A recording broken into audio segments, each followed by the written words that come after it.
Hey everyone, welcome to Kicking with Kipes. I'm Kipes, and tonight is December the 20th, 2024. We got 5 days left till Christmas. It's the first night of my Christmas holiday break from work, and we're here to have a good time. We've got some games to cover, and let's get into it. Tonight, since it's the first night of my Christmas holidays, it's going to be fueled by Bridgeland Distillery. I saw you guys in some of my reels giving it a like, and thank you very much for the love. And if you ever feel like doing something together one day, I'm always here. This is the old-fashioned cocktail, and it is so good. I'm not very big on knowing what's going on with different drinks and whatnot, but I got suckered into this by one of their salespeople, and I'm sure glad I did because it is absolutely delicious. All right, now let's get into the games. All right, we're starting in Buffalo, where the Sabres are trying not to lose their 12th straight game in a row, and let me tell you, they failed on that mission because here come the Maple Leafs winning 6-3. You wouldn't believe me when I said that we were playing in Buffalo tonight because it did not sound like it. There were maybe 10 Buffalo Sabres fans. I'm joking, of course.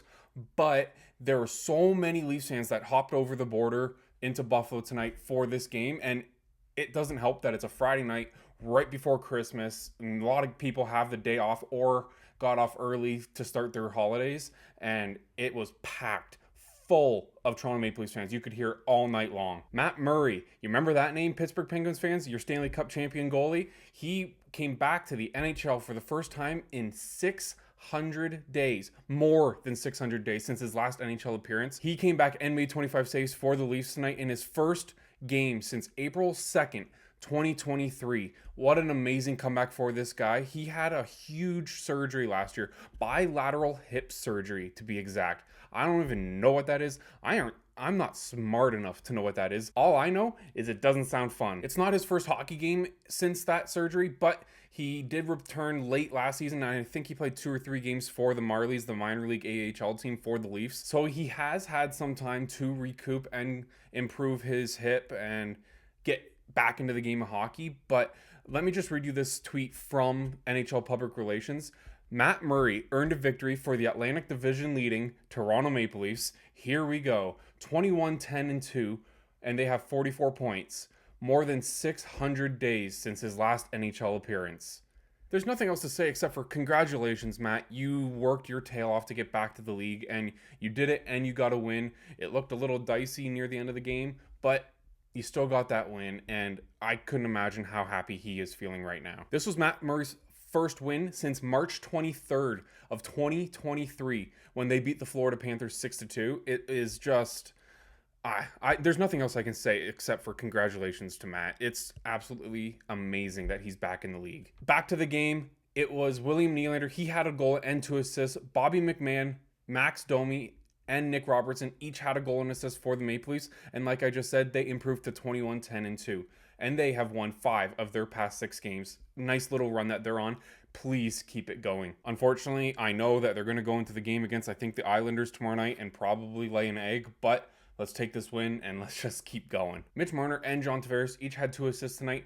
And a little fun fact about John Tavares, he recorded his 600th career NHL assist. Not just point, his 600th career assist on William Nylander's goal in the 3rd period. My buddy Brandon in Ontario, he might want to turn this off for a little bit because it's just going to be talking about Tavares for a little bit, but you better keep listening, Brandon, because it just proves my point that he is still a viable player in this league. Tavares, he is only the 102nd player in the NHL's history to record 600 assists. Only 102 people have ever done what John Tavares just did tonight. He also passes Henrik Sedin to move into 70th place on the NHL's all-time scoring list. He is the 70th best player, points-wise, to play in the NHL. Just let that sink in for a bit. It's absolutely amazing what he's done in his career, and it just proves that he is still a good option for this Leafs team going forward for the couple years to come. The accolades, they keep rolling for the Maple Leafs. Defenseman Chris Tanev, former Calgary Flame, he recorded his 200th NHL career point with an assist in the 3rd period tonight. Congratulations to Chris. Another huge accomplishment for this Leafs team tonight. I guess we got to talk about the Buffalo Sabres. Well, there's nothing else to say except for they suck. That's not all I'm going to say. I'm not going to say too much about them tonight because I've said all I can really say about them except for what happened in tonight's game. It was JJ Peterka, Owen Power, and Matthias Samuelsson, they each had a goal and an assist. They all had good games. The Sabres, they dropped to 11, 18, and 4. Absolutely pitiful. I think I mentioned it before. This was their 12th straight loss. 0-9-3 in this run. Ukko-Pekka Luukkonen, he allowed 4 goals on 13 shots and then was replaced by James Reimer in the second period. Just horrible by the Buffalo Sabres. It's embarrassing. It's bad. It's dreadful. They need Christmas. I think all that they need right now is a little bit of time off at the Christmas break and just go home, hug your wife, hug your kids, and get back on the ice, and hopefully that helps. One other thing that I want to mention about the Buffalo Sabres, as a big fan of everything about jerseys, they were wearing their goat head jerseys, their retro jersey from a bunch of years back. Absolutely gorgeous jersey. This was one of my favorite jerseys growing up even, and they finally brought it back a couple years ago, and I sure hope it stays because the black, the silver, the red, it all goes so good together, and that big goat head on the front of the jersey. It's a jersey that I think I would even love having as a Leafs fan. That's something to say, but as a lover of all things jerseys, that is a jersey that I would love to have in my collection. All right, big night for some Leafs players. We got John Tavares with a huge accolade. We got Chris Tanev with a big accolade. Matt Murray coming back after more than 600 days since his last NHL appearance. Big night for the Leafs. They win 6-3 in Buffalo, aka Toronto. Going down to Detroit at Little Caesars Arena, we have the Red Wings playing against the Montreal Canadiens, where the Canadiens win 4-3. This is the first game of a home and home stand for these two teams. They're off to Montreal to play against each other again tomorrow. Would you believe me when I told you Patrick Laine scored in this game? And would you believe me as well if I told you it was Patrick Laine's goal on the power play? Because that's all he's done this season. He scores on the power play. There's nothing else he's done except for get a couple assists. But his goals, every single one on the power play, like I mentioned in the last game. Laine's goal, the power play goal, it gave the Habs the 4-3 lead, and they took that lead all the way to winning the game. It was at 12:02 in the third period, and he absolutely rifled this shot through the shaft of Moritz Seider's stick and past Cam Talbot. Other stand-up players for the Habs tonight, Emil Heineman and Jake Evans, they each had a goal and assist for the Canadiens tonight, who improve to 13, 16, and 3. Sam Montembeault between the pipes tonight, 25 saves for the winning effort. Detroit Red Wings, they're right back to their losing ways, but it was Patrick Kane, Joe Veleno, and Tyler Mott who scored for the Wings. Patrick Kane, he's starting to score in back-to-back games, so that is a player that you really need as a Wings fan to get going because he hasn't had a good start to the season at all. Michael Rasmussen, he also had 2 assists tonight. Cam Talbot between the pipes for the Wings. He made 29 saves in the losing effort. Not a great night for him. What to do with the Wings? I don't really know. I've been calling for Derek Lalonde's job for a bit, but then they started winning, so that threw that idea out the window. A big trade, I don't think they can do it. I think the coach or management of some sort, Steve Yzerman, I saw something online saying Steve Yzerman could be on the hot seat. I don't know. Maybe it's possible, but we shall see. Laine scores on the power play. Big surprise. But the Montreal Canadiens beat the Detroit Red Wings 4-3 in Detroit. We go down to Florida, where the Panthers are playing the St. Louis Blues at Amaranth Bank in Florida, where the St. Louis Blues, thanks to Alexander Barkov, win 2-1 in overtime. It was the Alexander Barkov show in Florida tonight, like I just mentioned. He got an assist on the first goal. He got the game-winning goal in overtime. The game-winning goal was a really nice effort from start to finish, the whole sequence. He won it from a wrist shot in the right circle on the power play. He drew the penalty for that power play, and he was on the ice for just over 2 minutes. That's insane because on average, those forward players are on the ice for like 45 to a minute max, and 2 minutes and 10 seconds. He got tripped by Braden Shen. Just a wild sequence where he does all the damage for the Florida Panthers, and St. Louis pays the price. After Barkov caused all the chaos against the St. Louis Blues, that gave the chance for Paul Maurice, head coach of the Florida Panthers, to call a timeout, let Barkov sit for however long. I think timeouts are 30 seconds to a minute, so that gave Barkov enough time to catch his breath, get back on the ice, and score the game-winning goal. Just to add on to Barkov's accolades for the night, that goal in overtime was only with 17 seconds left, so he left it late, but he got the job done. Captain Barkov, amazing effort tonight by him. The other goal scorer for the Florida Panthers, this name, I've never heard of it in my life. In the world of AI that we live in, I think it's an AI created name. It can't be real. Uvis Balinskis. It can't be right. He scored. Let's just go with it. I'm just going to say UB because I don't feel like saying that name all the time because I'm going to mess it up and I'm going to have a 10-minute video of just trying to pronounce that guy's name. But UB, he scored the goal for the other goal for the Panthers, who improved to 21-11-2. Still not good enough to get over the Maple Leafs for first place in the Atlantic Division. They've won 3 straight and 6 of 8, so they're on a very good run too, but the Leafs just have that little bit of an edge on them. Sergei Bobrovsky in net for the Florida Panthers. He made 26 saves. UB, his goal tied it at 1-1 halfway through the second period for his first goal of the season. When I read this, I thought that they were going to say first goal of his career, and I was going to have to give him congratulations, but it says first goal of the season. I guess I should look up if this is actually his first goal of his career. And just to answer the question, nope, I'm just looking it up on HockeyDB right now. He scored 1 goal last season for the Florida Panthers. So congratulations last year, I guess. His goal came after St. Louis iced the puck and forced the play back into their own zone, where Niko Mikkola, he kept the puck in the offensive zone, gave it to Barkov. Beautiful cross ice pass. Boom, back of the net. Balinks. See, I just did it again. UB, he scores to make it 1-1. Oscar Sundqvist, he got the Blues' only goal of the night, who dropped to 15-16-4. They're having a bad season too. I don't know what's going on with them. It just doesn't make any sense to me either. There's a lot of teams that are doing bad that should be doing a lot better, that there's not really many answers per se, but at the same time, it can't be coaching because this is St. Louis's first year with this, or first couple months with this coach, because it was Jim Montgomery coming over from Boston. It's not the coach. You can't get rid of the coach again. So what is it? You just got a new defenseman in Cam Fowler. I know he's not a world beater, but he's a very good defenseman nonetheless that should improve this. I know you only let 2 goals in, but you need to win games. So where's your offense coming from? Who knows? The Blues, just to add on to the pain, they've lost 3 in a row and 5 of their past 6. Horrible run of games for them right now. Jim Montgomery better get something going. Joel Hofer was in net, making 25 saves for the St. Louis Blues in the loss. So that's a low-scoring game, 2-1. Alexander Barkov, he has an amazing night. UB gets his first goal of the season, and the Florida Panthers win 2-1 in overtime against the St. Louis Blues. We go from Florida to the state's capital, Washington, where the Capitals win 3-1 against the Carolina Hurricanes. The Carolina Hurricanes, they dropped to 20-11-1. They had won 2 in a row before this game, but those were at home. And now that they were in Washington tonight, they have now lost 6 straight road games. Absolutely horrible away team, which is, it makes sense because you're not at home, but 6 straight, that's really, really bad. I can consider the Carolina Hurricanes almost a shoo-in for playoffs. I'm not sure exactly where they are in the Metropolitan Division right now, but they need to get that figured out because you're at least playing 2 games on the road, and if you lose those 2, you're screwed in a series. You're not completely screwed in a series, but that's huge. That's a huge 2 games on the road in the playoffs that you need to figure out what the heck is going on. Pyotr Kochetkov, he was in the net for the Carolina Hurricanes, making 19 saves in the losing effort tonight. Charlie Lindgren, he was the superstar tonight. He made a windmill save tonight. Absolutely beautiful save.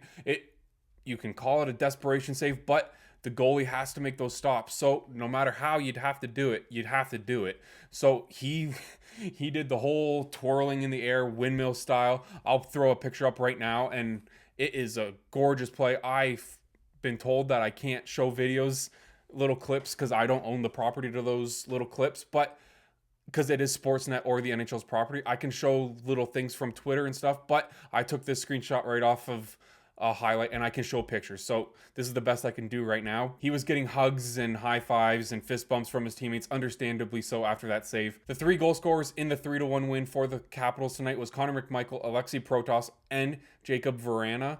They scored, making the Capitals 22-8-2. Absolutely amazing season that they're having. They were on a bit of a skid for a bit. They had lost 2 in a row before this game. Seth Jarvis of Team Canada at the Four Nations Faceoff. He was the Lone Ranger for the Hurricanes tonight, who dropped to 20-11-1. Like I said, they're still having a great season, but they have to get that away game thing figured out before it's too late. Another low-scoring game, 4 goals in this one. The Capitals, they win 3-1 at home against the Carolina Hurricanes. Going down to Dallas, we have the Dallas Stars facing off against the New York Rangers. The Stars trying to bounce back from their loss against the Toronto Maple Leafs the other night. They do not.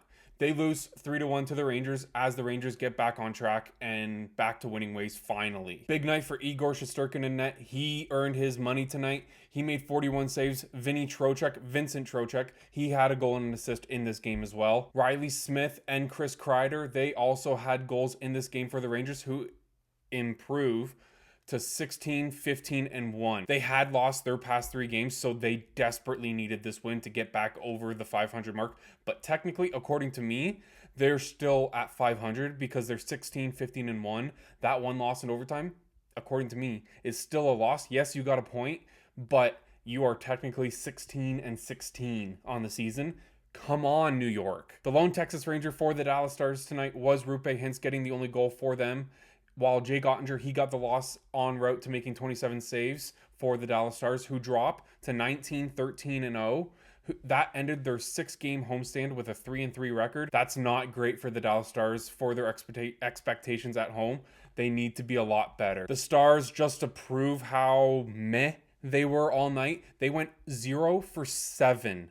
They had 7 power plays in tonight's game, didn't score on 1. They also had a 5-minute major to get a goal, and they didn't after Matt Rempe got kicked out of the game because of an illegal hit to the head of Miro Heiskanen. I'm going to show the picture of this hit, and I think there might be about an inch between the glass and Rempe's elbow, not leaving much room for Heiskanen's neck. He got absolutely crunched, and there's no argument. Rempe should get the boot for that. He needs to learn how to walk the line a little bit better, Matt Rempe, because he has a lot of borderline hits that need to get checked a lot. Artemi Panarin, he comes back after missing the past 2 games. He picks up an assist in his return for the Rangers. The Dallas Stars, they lose to the struggling New York Rangers 3-1 in Dallas tonight. The second last game of the night was in Minnesota, where the Utah Hockey Club, the Utahns, I'm sorry, Elliot Freeman, it's a great word. I can't stop saying it. It's an awesome word. The Utahns, they beat the Wild 2-1 in Minnesota tonight. The Utah Hockey Club, they're on a really nice run of games right now. They've gotten their streak to 7 straight games with a point. Dylan Guenther was the superhero for the Utah Hockey Club tonight, scoring twice. He got that last goal with about 10 minutes left in the third period to push them over the edge to get the victory. That Guenther goal for Utah to get them the 2-1 lead was 4 seconds into a power play from a shot. That was it was an amazing shot from the top of the left circle. It was his 5th game in a 4-game streak. It was, yeah, he's doing absolutely amazing. I love Dylan Guenther as a player. He is so talented. He's fast. He's got great hands. He's got very good hockey IQ, which is extremely good in today's game. I also just got to say, the Utah Hockey Club's jerseys this year, I know they're plain. I know they're simple. They just say Utah across the front. But I love their colors. I love the simplicity of it as well. I'm excited to see. I've heard rumors that they might stick with Utah Hockey Club. I pray that that does not happen. But at the same time, I really want the Utah Yetis. And imagine that color scheme with a nice Yeti on the front. I'm tempted to get either this inaugural season jersey for Utah or the inaugural official first season of the Yeti, or whatever you are. I'm excited to see what they come out with and make that decision, because I think their color scheme is one of the best in the league. Karel Vejmelka between the pipes for the Utah Hockey Club tonight. He made 28 saves. They improved to 16, 11, and 5. They've also won 4 straight and are 6-0-1 during this little streak. Amazing work to get back into the playoff picture, because they desperately needed to. This win for Utah and this little run of games, it still isn't good enough to get them into that second wildcard position. They are currently only 1 point out of that second wildcard spot, but they do have 2 games in hand from Colorado, so there is ground to make up, but they have to keep going. They have to keep pushing in order to keep themselves in this little race. For the Minnesota Wild, their only goal scorer was Matt Zuccarello. The Wild, they're now 29-4. They have lost 3 straight and 4 of 5. Let's just wrap our heads around that for a little bit. They've lost 3 in a row and 4 of 5, and they're only 29-4. That's absolutely incredible. That means that they were around 26 and 3. That's amazing that they can have this little slide and still be that good. Absolutely amazing season that this Wild team is having. Zuccarello, he put Minnesota ahead 1-0 at 10 minutes and 20 seconds. Remember that time of the first period off a nice little snapshot from a pass from Kirill Kaprizov. Genther, he got the 2 goals for Utah tonight. He responded exactly 1 minute later at 11:20. I said, remember, 10:20. 11:20, Genther scores off a rebound deflection. A right place, right time moment. So another low scoring game. Utah, they beat the Minnesota Wild 2-1 to extend a nice little streak that they're on. For the last game of the night, we have the Colorado Avalanche playing the Anaheim Ducks in Anaheim, where the Colorado Avalanche get their second 4-2 win in 2 consecutive nights. Nathan MacKinnon was the superstar for the Colorado Avalanche again. Who else would you expect for this team? Cale Makar and Valerie Nichushkin, they each had a goal and assist as well. They had great nights, but Nathan MacKinnon with that 3-point night, absolutely incredible again from him and again for my fantasy team, so I'm not complaining whatsoever. Parker Kelly, a name you don't really hear of too much. He scored shorthanded. Scott Wedgwood in the net for the Colorado Avalanche. He made 29 saves. Their record is now 20-15-0. They just keep building those wins up and up, having a great little recovery from their slow start to the season. Like I just said, they won 4-2 last night in San Jose. They win 4-2 again tonight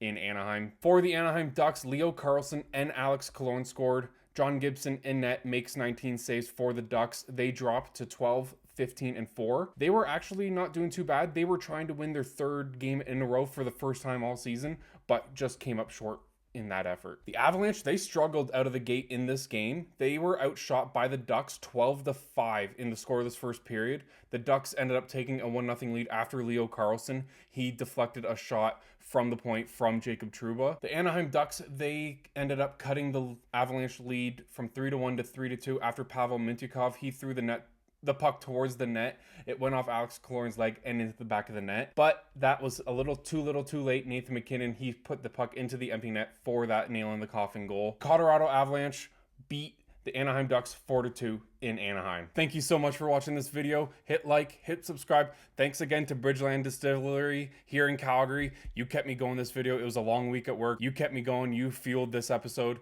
Again, I'm always here if you wanted to reach out. But see you tomorrow where we got a big Saturday night slate of games. See you then. Have a great night.